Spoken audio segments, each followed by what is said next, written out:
Zap Crypto. Tous les jours, toute l'actu crypto au même endroit. Et pour me soutenir, abonne-toi et active la cloche pour ne pas manquer le prochain Zap Crypto. Bonsoir la cryptosphère. Comme d'habitude, on commence avec le Fear and Greed Index, actuellement à 31. Dans la peur, le Social Index toujours bloqué à fond sur Up et le Market Order Flow actuellement en recherche de fort-vente. Je tenais à remercier tout particulièrement aujourd'hui Saphirose et Neo Magic qui ont participé tous deux au Zap Crypto communautaire. N'ayant malheureusement que trop peu d'extraits, je ne peux pas monter exclusivement un Zap communautaire. J'ai donc décidé aujourd'hui de les inclure dans le Zap Crypto. Merci beaucoup pour votre participation et j'espère que vous serez de plus en plus nombreux à nous partager des extraits de vos youtubeurs préférés. Je vous souhaite une excellente vidéo. C'était Zap Crypto. En données journalières, le contrat futur perpétuel Bitcoin. Je suis dérangé par le fait que l'on reste dans cette pattern qui peut s'apparenter à une version miniature de ce grand canal dont le marché est sorti par le bas. Et vous voyez, 2 échecs à la sortie par le haut. Bon. Mais il est vrai qu'il y a ici des impulsions, et si j'y ajoute les enseignements du système Ishimoku, nous sommes entrés dans le nuage, alors que lorsque nous étions en dessous, c'était baissier. Regardez comment la lagging span en journalier vient flirter avec la Kijun. C'est la résistance du moment, je vais vous montrer en intraday. Il suffirait de voir une lagging span dépasser la Kijun pour remonter à 25 et aller chercher la vraie zone de résistance pivot, qui est pour moi ici, les 28-30 000 $. C'est vraiment cette zone. Regardez, c'était le point bas de l'été. On le retrouve ici. Voilà. C'est pour moi, c'est ça, la seule zone qui relancerait le bull run. C'est cette zone de résistance qu'il faut dépasser pour repartir à 65. En dessous, tout est possible. Rebond technique à 25, rebond technique à 28. Mais tant qu'on échoue sous cette énorme zone de long terme, il n'y aura pas de bull market. Alors si les investisseurs, le marché, la finance institutionnelle, on peut appeler ça comme on veut, s'amusent à se faire peur avec ce thème géopolitique et que tout se passe bien et qu'il n'y a pas d'escalade militaire, oui, je pense que l'on peut revenir à 25 et revenir à 28 000, 30 000 $. Ensuite, je ne sais pas ce qui se passera après. Je vois qu'il y en a beaucoup qui attendent très bas. On peut y aller, hein. Il y en a beaucoup quand même qui attendent vers les 13-14 maintenant, donc le mouvement qui frustrerait tout le monde, ce serait on chute, donc ça donne conviction à ceux qui attendent là-bas, et au final, on bouffe juste les stops des gens ici, tac, hop. Donc tous les acheteurs qui ont acheté depuis des semaines se font sortir, tous ceux qui attendaient là-bas sont pas fil et le marché se retourne. Donc tous ceux qui attendaient là-bas n'ont plus d'autre choix, soit de FOMO, soit de rien faire, et ceux qui se sont fait sortir sont dégoûtés, et eux attendront de pouvoir rentrer en trade le temps de se remettre mentalement de cette chasse au stop. C'est ce que je vois en gros pour faire chier un maximum de gens, c'est ce qui pourrait arriver. Je voulais vous montrer ça aussi, je trouvais ça intéressant. Si on fait un tout petit tour sur Bitfinex, c'est vraiment un échangeur de grosses baleines. J'avais fait ce petit travail-là, je l'avais partagé. Derrière, vous avez des choses qui sont très intéressantes. Ici, en fait, vous aviez une chute, une forme de capitulation, un dégraissement au niveau des open interest, et ici, en fait, un W weekly par rapport à, ici, très baissier. Le sentiment était très baissier. Je pense que le sentiment est aussi baissier ici. Et derrière, quand ils se sont montrés au niveau de l'open interest, nos amis de Bitfinex, ça a propulsé, entre guillemets, notre bull market. Ici, vous avez une capitulation. Donc, on se pose encore la question de savoir si oui ou non on est dans une capitulation. Rassurez-vous, on l'a vécu, la capitulation. C'est plus un secret. On n'a pas encore vécu la vraie capitulation. Je ne sais pas ce qu'on... Enfin, c'est par dizaines de milliards. On n'a jamais eu autant de vendeurs à découvert qui se sont fait d'acheteurs en levier qui se sont fait liquider que depuis le crack depuis mai 2022. Donc on n'a jamais eu une capitulation aussi violente en réalité. Donc on atteste, et je persiste, je signe, on a vécu notre capitulation, j'ai pas le moindre doute par rapport à ça. Donc il faut être ferme, mais c'est du jamais vu. Alors est-ce qu'on peut revoir du jamais vu? Je dis pas du tout le contraire. Je dis pas qu'on peut pas se retrouver demain à 11 000 $. Je dis juste qu'il faudra vraiment des news pour catalyser cette direction de prix. Et actuellement, on est plutôt dans une dynamique tendancielle haussière. Donc je ne me mets pas contre le mouvement. On voit exactement la même chose ici. Si on commence à aller un tout petit peu plus bas, derrière, on peut éventuellement repartir très fort. Voilà, c'est à peu près ce qu'on pourrait attendre. Parce qu'il y a du jus, quoi. Il y a du jus, et puis on a vraiment vécu notre capitulation, et puis on est en train de diverger, au même titre qu'ici on était en train de diverger, et je trouvais ça extrêmement intéressant. Voilà, pour ça, dans une zone de rechargement d'achat long terme, etc., vous connaissez l'histoire.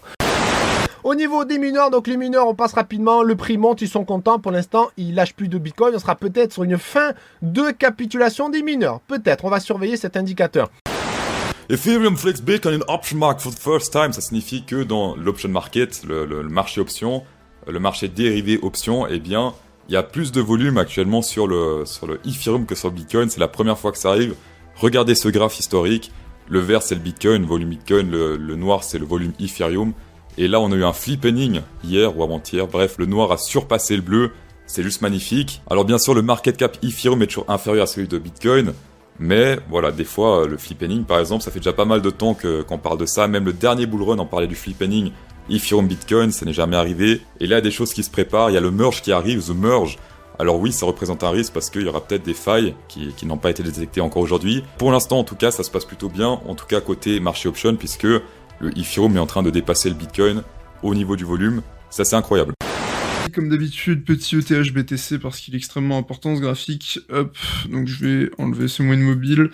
Donc, vous voyez, on commence sur ETH à arriver sur des niveaux où, contre le BTC, il devrait commencer à faiblir. Donc, c'est-à-dire qu'on est sur la borne haute de ce canal. Hein, les 8000 Satoshi, ça a été notre borne haute du canal pendant un long moment.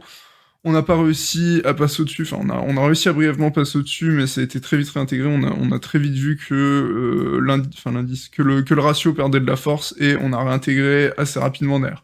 Donc évidemment, en cas de grosse poussée haussière d'Ethereum au-dessus des 8000 Satoshi, pour ma part, là, je serais pas étonné qu'on turbo. Même si c'est pas ce que je prévois, si on vient à aller chercher au-dessus des 8000, au-dessus de cette borne haute, de manière très franche, pour moi, les 0.1 BTC seront la prochaine étape.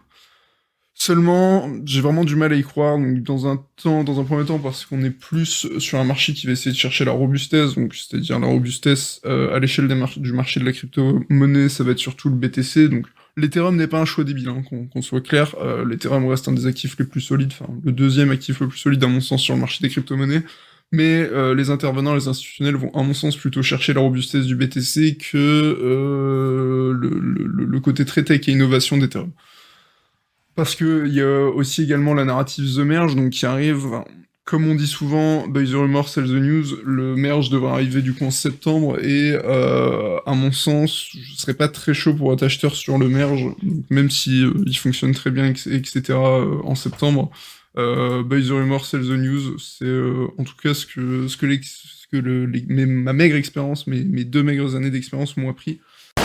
Pour le dollar. Donc on voit qu'on est en train de continuer à corriger, on continue également à s'enfoncer dans la zone de rechargement entre les 104 points et les 105 points. Donc on voit que le plan continue, hein, donc c'est ce que je vous ai expliqué à plusieurs reprises, je vais enlever ça, ça m'embête.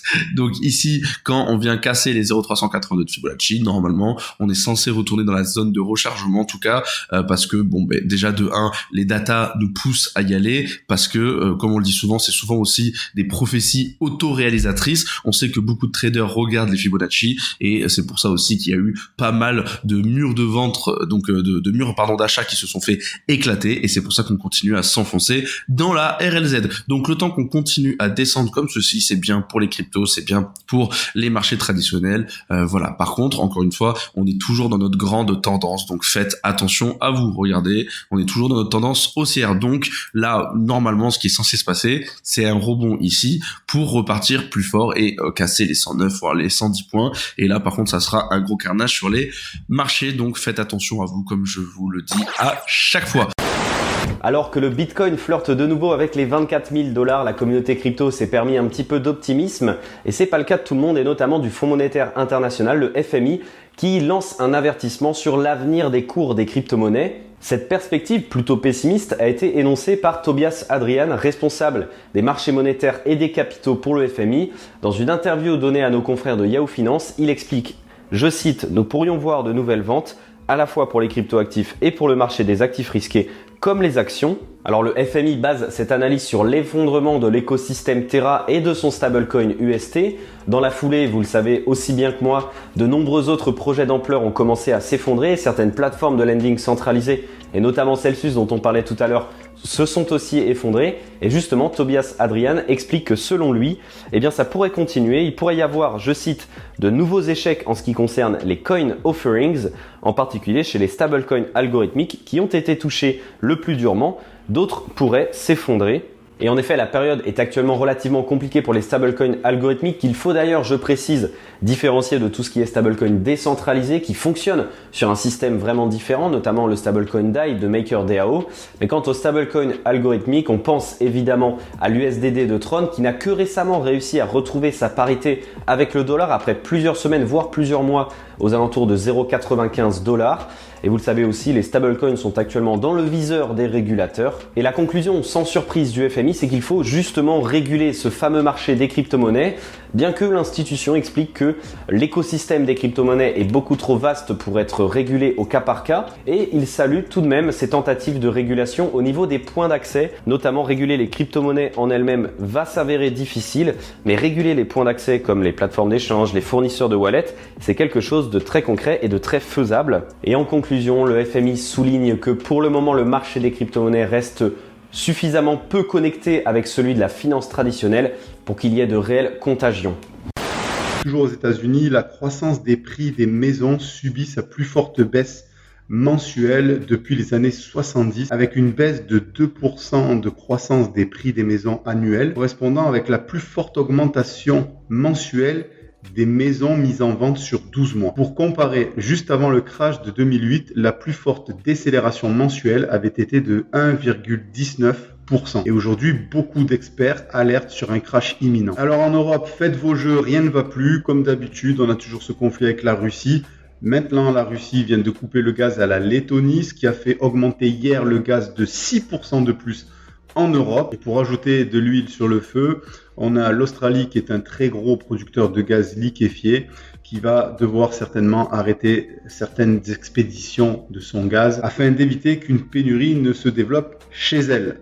Donc malheureusement tout ça, ça ne pourrait faire qu'augmenter le prix du gaz en Europe. Sinon, pour faire le tour de l'or et des matières premières, on a toujours notre bull run sur l'or. Alors quand je dis bull run, c'est simplement depuis le 21 juillet, on n'a fait qu'accélérer, on a touché un bas à 1680 comme je vous l'avais dit. Et là maintenant, on évolue vers les 1780 et on est toujours haussier. Alors évidemment, on ne va pas le rester.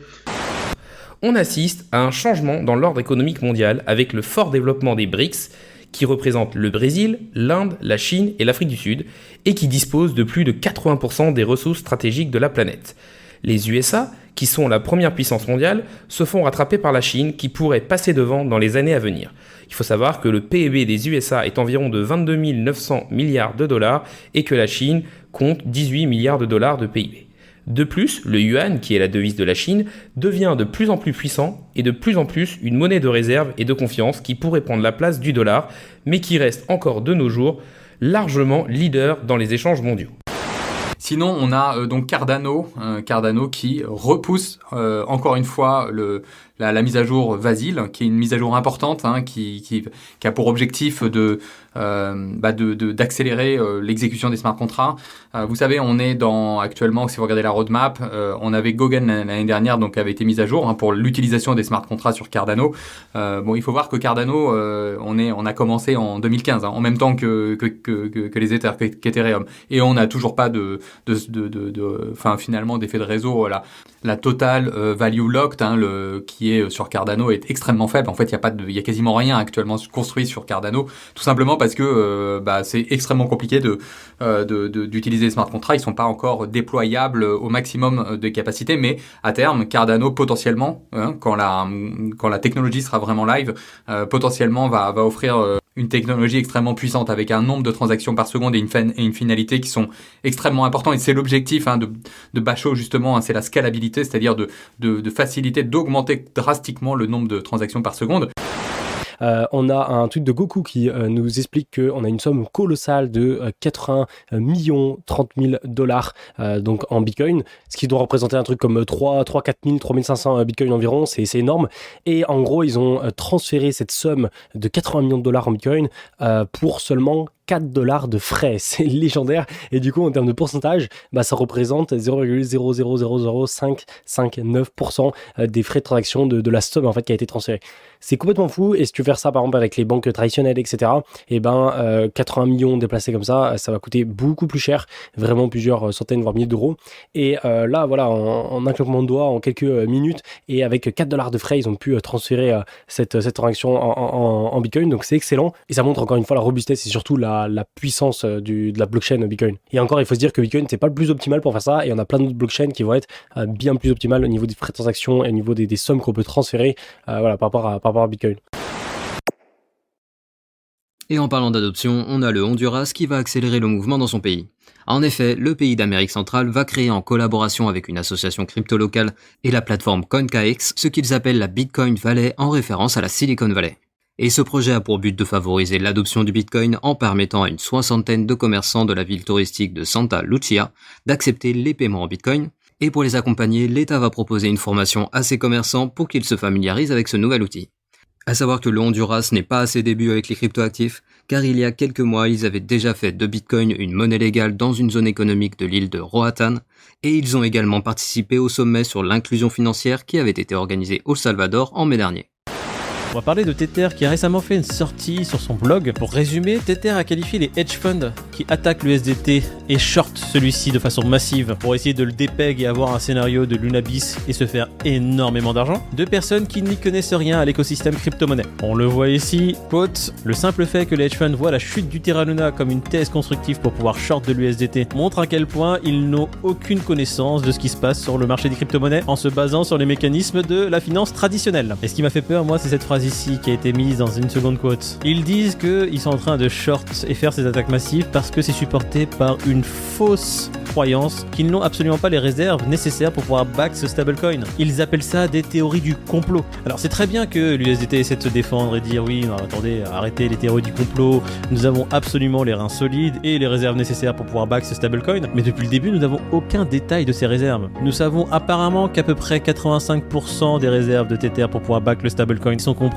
en cash ou équivalent cash. Néanmoins, nous sommes toujours loin de la transparence qu'on peut avoir sur un stablecoin tel que l'USDC émis par Circle, qui publie de façon hebdomadaire un rapport complet sur ses réserves. Personnellement, la question que je me pose, c'est pourquoi ont-ils eu le besoin d'écrire un post sur leur blog pour tacler les hedge funds qui continuent à short l'USDT? Est-ce juste à titre d'information pour encore réitérer le fait qu'il n'y a rien à craindre? Une théorie qui m'étonnerait, parce que si vous n'avez rien à craindre et que vous avez toutes les réserves nécessaires, bah écoutez, vous en parlez même pas en fait, ça... On s'en fout. Du coup, c'est la raison pour laquelle cette sortie me paraît assez effrayante. Je ne sais pas ce que vous en pensez. Venez en commentaire mettre votre sentiment dessus. Mais moi, je vais continuer à surveiller l'USDT de près parce que j'ai des ordres épuisettes qui sont placés sur le marché en USDT. Et pour mitiger le risque, je vais en swap certains sur du BUSD. Mon but n'est absolument pas de créer du FUD. Je vous parle juste de ce qui se passe dans ma petite tête d'investisseur et comment je compte moi me protéger en fonction de ce que je vois comme actualité sur le marché. Vous voyez, en France, du coup, alors c'est juste au niveau français, on a Binance qui abandonne les produits dérivés et le double investissement. Et du coup, ça va partir du 2 août, 2 août 2022, donc on est le 1, du coup c'est demain. À partir de demain, on ne pourra plus utiliser les produits dérivés sur Binance en France. Et je trouve ça vraiment, vraiment dommage. Alors certaines personnes vont dire que c'est une bonne chose pour protéger l'utilisateur.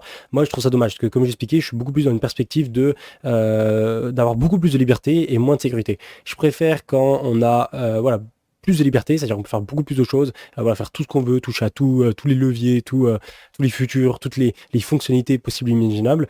Et par contre, en retour, on a moins de sécurité parce qu'on a tout qui est disponible. Mais moi, je préfère ça. Au moins, ça permet de forger sa propre sécurité et de pas être dépendant en fait de quelqu'un qui va faire votre propre sécurité. Ça, c'est vraiment mon avis par rapport à moi et même dans la vie de tous les jours. Que le fait d'avoir une sorte de surprotection, on va avoir plein de trucs, pas possible pour nous. Donc forcément, ça restreint notre liberté. Mais par contre, on est un peu plus protégé. Après, c'est un gros mot encore une fois. C'est en gros un mec, il s'appelle Dave Ramsey. Et puis, c'est un mec qui dit qu'en gros, mais il dit beaucoup de fucking fuck. Mais en gros, il dit, si toi, tu es pas millionnaire à ta retraite, c'est ta propre faute, il dit. Parce qu'il t'explique en gros que en 40 ans d'investissement, de l'investissement, puis là, du coup, on peut comparer ça typiquement avec c'est du DCA, point. Tu investis de tes 20 ans à tes 60 ans, en gros, et tu cherches des actions qui te rapportent du 11% annuel. 11% annuel. Il te faut $100 par mois. $100 par mois, c'est quelque chose que je pense que beaucoup de personnes peuvent faire. Pas tout le monde, qu'on soit d'accord, ça reste encore quand même beaucoup d'argent. Mais d'une manière ou d'une autre, en tout cas, si on se base sur $100, puis après 40 ans, ton investissement avec un 11% annuel revient à 1,1 million. Quand en fait, l'investissement de base est à peu près de $52 000, si je me trompe pas. $48 000, quelque chose comme ça. Avec 11% annuel. Et c'est ça de l'investissement. C'est de réussir à tenir sur le long terme, c'est d'accumuler tes premiers gains, c'est de pas y toucher, etc. Quand tu es à 300 000, c'est de continuer à mettre tes $100 par mois de DCA, etc. Avec du 11% par année. Mais c'est très difficile. C'est simple de le dire, mais c'est extrêmement, extrêmement difficile. À part de l'investissement dans l'immobilier, parce que c'est quelque chose de physique, et puis que c'est beaucoup plus simple, je connais personnellement pas beaucoup de personnes souvent qui achètent de la crypto-monnaie, qui achètent des bitcoins ou qui achètent des Ether ou quelque chose, et qui disent, moi je fais une DCA, de toute façon c'est pour dans 20 ans. Dans tous mes amis, j'en ai quelques-uns qui font réellement de la DCA sur la crypto-monnaie, mais j'en connais très peu qui le font, parce que ils font de la DCA, puis après, le marché il bouge dans tous les sens. Puis finalement, je pense que finalement, je vais quand même les sortir. Finalement, j'ai trop perdu, je vais quand même les sortir, puis je vais les injecter ailleurs. Mais en fait, toute la stratégie, elle est déjà cassée. Puis avant de commencer une DCA, c'est important aussi déjà comme tu l'as très bien dit, de savoir qu'est-ce qu'on veut faire avec ça. Quel est le but de ta DCA? Est-ce que ta DCA, elle est pour ta retraite? Est-ce que c'est pour acheter une maison? Faut sortir l'argent. Il faut quand même en faire quelque chose. Sinon, tu fais pas de DCA, ça sert absolument à rien. Ensuite, on passe sur Twitch. Vous êtes servi en live Twitch. Pourquoi? On a Alan, on a Antona, on a Aliot, alias Alexis, et Carlita Crypto, alias Carla. Ils vont faire des lives maintenant, un par semaine, toutes les semaines, sur la chaîne Twitch Crypto Future. Donc, comme je disais ici, on a Alex qui reprend en septembre ses lives. Donc, lui, vous voyez ici, c'est le lundi matin. Le mardi soir à 20h, on a AZK. Donc, ça, c'est toujours d'actualité. Tous les mardis, là, ce mardi, il y aura un live de AZK. Ensuite, Aliot, il va arriver normalement en septembre. Ça dépend de sa connexion. Mais voilà, vers août, septembre, on verra. Et lui, il va faire de l'analyse technique. Je vous invite à aller voir, il a une chaîne YouTube aussi et un compte Twitter où il fait de l'analyse technique sur les vagues d'Elliott et tout ce qui est aussi Fibonacci, etc. Ensuite, on a Carlita Crypto qui va aussi faire un live toutes les semaines. Donc, elle serait plutôt partie pour le jeudi soir, mais ça peut bouger, on verra. Et du coup, elle va vous faire sur différents sujets. À chaque fois, en fait, ce qui est bien, c'est que chaque personne va apporter des connaissances différentes et va faire un live différent des autres. Donc, ça, c'est cool. Et pour l'instant, on ne sait pas trop encore quand elle va commencer. Là aussi, je suis au courant. Et ensuite, bien sûr, moi et Alan, on fait toujours les lives le vendredi soir à 21h. Voilà, vous commencez à les connaître, je pense. Et du coup, on reviendra début août quand je reviendrai sur Malte. Vitalik, évidemment le promoteur principal d'Ethereum, considère que Meta, avec son tournant dans le métaverse, va violemment se vautrer. Et si cela donne l'impression d'une guerre entre les blockchains et l'univers des GAFA, il faut avouer que les études, pour le moment, ont plutôt tendance à donner raison à Vitalik. Les gens n'ont pas envie, tout simplement, de rentrer dans un métaverse, en tout cas pour un côté social. Le métaverse, aujourd'hui, étant plutôt destiné à des choses bien précises, comme visiter un appartement, voir des éléments complémentaires sur des produits qu'on aimerait acheter, etc., etc., mais sur des choses bien spécifiques. Et donc, pour Vitalik, Meta est peut-être déjà en train de couler, tout simplement. En tout cas, les chiffres montrent que Meta, ça leur coûte extrêmement cher d'essayer de lancer leur métaverse, qui ne semble pas prendre du tout, ou en tout cas pas au-delà d'une niche, et ça, c'est un véritable problème. Et en effet, ça pourrait faire très mal, évidemment, à Facebook, qui semble ne plus réussir à trouver les recettes gagnantes pour ramener les gens chez eux. Donc, première impression,